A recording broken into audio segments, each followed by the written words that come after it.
Christmas പരീക്ഷാ ചോദ്യപേപ്പർ YouTube വഴി ചോർന്നതിൽ വിശദമായ അന്വേഷണം ആവശ്യപ്പെട്ട് പൊതുവിദ്യാഭ്യാസ ഡയറക്ടർ പോലീസിന് പരാതി നൽകി. ചോദ്യം ഇടുന്നവരും വിതരണം ചെയ്യുന്നവരും അറിയാതെ ചോർച്ച ഉണ്ടാവില്ല എന്നായിരുന്നു മന്ത്രിയുടെ പ്രതികരണം. യൂട്യൂബ് ചാനലുകൾക്ക് എതിരെയും കർശന നടപടി ഉണ്ടാകും.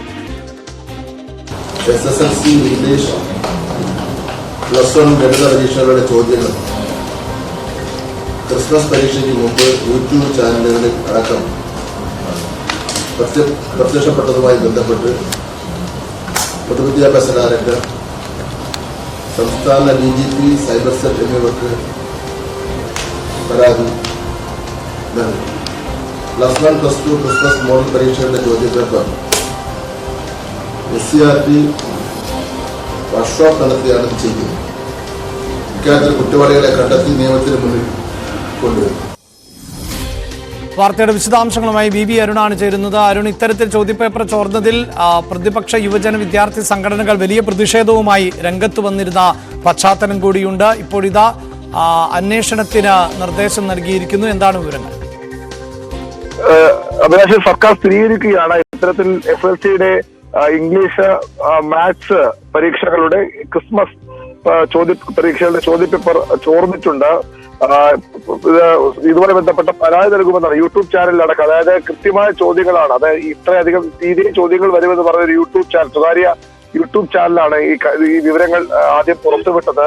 അതിനെ തുടർന്നാണ് സർക്കാരിന് ഇക്കാര്യത്തിൽ പരാതി ലഭിച്ചത്. ഇതുമായി ബന്ധപ്പെട്ട കാര്യങ്ങൾ സർക്കാർ സ്ഥിരീകരിക്കുകയാണ്. പൊതുവിദ്യാഭ്യാസ ഡയറക്ടർ, സംസ്ഥാന പോലീസ് മേധാവിക്കും സൈബർ സെല്ലിനും ഉടൻ പരാതി നൽകാനാണ് മന്ത്രിയുടെ നിർദ്ദേശം. +1, +2 ക്രിസ്മസ് മോഡൽ പരീക്ഷയുടെ ചോദ്യപേപ്പർ SCRT വർക്ക്ഷോപ്പ് നടത്തിയാണ് നിശ്ചയിക്കുന്നതെന്ന് സർക്കാർ പറയുന്നു. 2 സെറ്റ് ചോദ്യപേപ്പറാണ് തയ്യാറാക്കുക.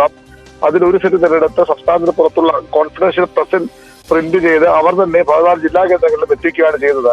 ഇതെങ്ങനെയാണ് ചോർന്നതെന്നാണ് ഇപ്പോൾ സർക്കാരിനെ ഞെട്ടിക്കുന്നത്. അധ്യാപകരും ഈ കോച്ചിങ് സെന്ററുകൾ തമ്മിൽ, സ്വകാര്യ ട്യൂഷൻ സെന്ററുകൾ തമ്മിൽ വലിയ നെക്സസ് ഉണ്ട്, വലിയ അടുപ്പമുണ്ട്. അത് അനധികൃതമായ അടുപ്പമാണ്. പലരും ഈ ചോദ്യപേപ്പറുകൾ തയ്യാറാക്കാനും അതുപോലെ തന്നെ അവിടങ്ങളിൽ പഠിപ്പിക്കാനും ഒക്കെ പോകാറുണ്ട്. പാഠപുസ്തകങ്ങൾ, ഈ ഗൈഡുകൾ തയ്യാറാക്കി നൽകാറുണ്ട്. അങ്ങനെയുള്ള ബന്ധമാണ് ഇത്തരം തട്ടിപ്പുകളിലേക്ക് നയിക്കുന്നത്. ഇതൊരു പൊതുപരീക്ഷയുടെ അല്ല, ക്രിസ്മസ് പരീക്ഷയുടെ ചോദ്യപേപ്പർ എങ്കിൽ പോലും സർക്കാർ ഇത്തരത്തിൽ വളരെ രഹസ്യാത്മകമായി തയ്യാറാക്കുന്ന ചോദ്യപേപ്പർ എങ്ങനെ ഈ സ്വകാര്യ ഓൺലൈനുകൾക്ക് ലഭിക്കുന്നു? ഇതിന് പിന്നിൽ അധ്യാപകരുടെ പങ്കുണ്ട് എന്നുള്ളത് വ്യക്തമാണ്. അതിനാണ് സർക്കാർ ഇപ്പോൾ അന്വേഷണം പ്രഖ്യാപിച്ചിരിക്കുന്നത്. ചോദ്യപേപ്പർ ചോർച്ച എന്നത് നേരത്തെ മുതലൊക്കെ ഉണ്ടാകുന്ന ആരോപണങ്ങളും വിവാദങ്ങളുമാണ്. പക്ഷേ ഇപ്പോൾ പുതിയ കാലഘട്ടത്തിൽ ചോദ്യപേപ്പർ ചോരുമ്പോൾ അത് വളരെ പെട്ടെന്ന് സമൂഹ മാധ്യമങ്ങളിലൂടെയൊക്കെ പ്രചരിക്കുന്ന സാഹചര്യം ഉണ്ടാകുന്നു. യൂട്യൂബ് ചാനലുകാർക്ക് എങ്ങനെയാണ് ഈ ചോദ്യപേപ്പർ വളരെ കൃത്യമായി ലഭിച്ചത് എന്നതാണ് ഇപ്പോൾ അന്വേഷണ വിധേയമാക്കേണ്ട സാഹചര്യം. ഇതിലിപ്പോൾ ഈ യൂട്യൂബിനെതിരെയും നടപടി ഉണ്ടാകും എന്നല്ലേ അരുൺ മനസ്സിലാക്കേണ്ടത്? തീർച്ചയായും പോലീസ് അന്വേഷണം വരുമ്പോൾ യൂട്യൂബ് ഉടമകൾക്കെതിരെ നടപടി ഉണ്ടാകും. കാരണം ക്രിസ്മസ് പരീക്ഷയ്ക്ക് സർക്കാർ തയ്യാറാക്കി വെച്ച ചോദ്യപേപ്പർ അതേപടിയാണ് യൂട്യൂബ്.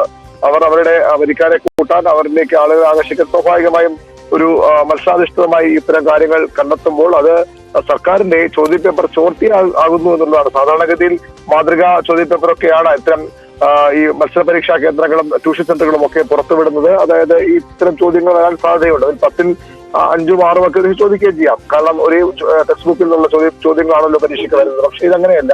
വളരെ കൃത്യമായി എണ്ണം തെറ്റാതെ ഇത്തരത്തിലുള്ള ചോദ്യപേപ്പർ അതേപടി ഒരു യൂട്യൂബ് ചാനൽ പ്രസിദ്ധീകരിക്കുക, അതിലൂടെ തങ്ങൾക്ക് വരിക്കാരെ കൂട്ടുക, സർക്കാരിന്റെ ചോദ്യപേപ്പർ മോഷ്ടിക്കുന്നതിന് തുല്യമാണ്. അത്തരമൊരു അന്വേഷണമാകും ഉണ്ടാകുക. സ്വാഭാവികമായും യൂട്യൂബ് ചാനൽ ഉടമകൾക്കെതിരെയും അതുപോലെ തന്നെ ഇതിൽ ആരാണോ ചോദ്യങ്ങൾ ചോർത്തിക്കൊടുത്ത് അവർക്കെതിരെയും നടപടി ഉണ്ടാകും. പോലീസ് അന്വേഷണത്തിന്റെ ഭാഗമായാകും അത്തരം കാര്യങ്ങൾ തിരിച്ചറിയാൻ കഴിയുക. വാർത്തയുടെ വിശദാംശങ്ങളാണ് VV അരുൺ നൽകിയത്.